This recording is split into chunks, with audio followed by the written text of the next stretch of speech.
you watched episode 1 in this mini-series, you'll already be familiar with the layout of Photoshop Express. In this instalment, we're going to show you how to use filters and overlays.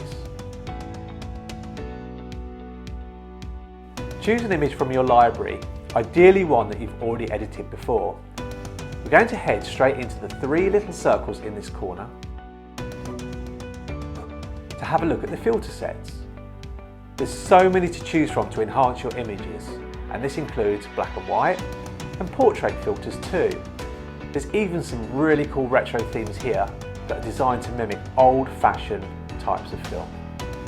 Once selected, you change the intensity of the filter by moving the slider.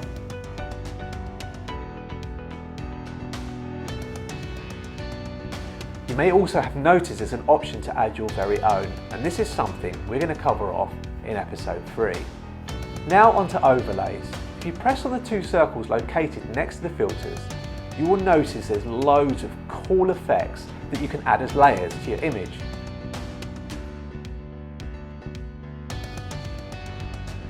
Things like light leaks, bokeh, and even stars from the cosmos. And like the filters, you can also change the intensity by using the slider.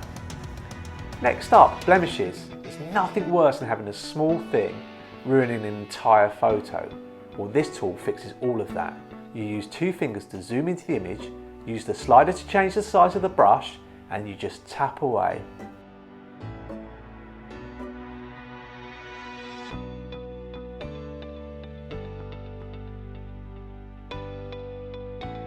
How cool is that?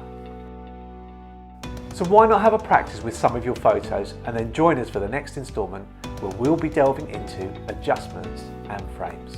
We'll see you next time.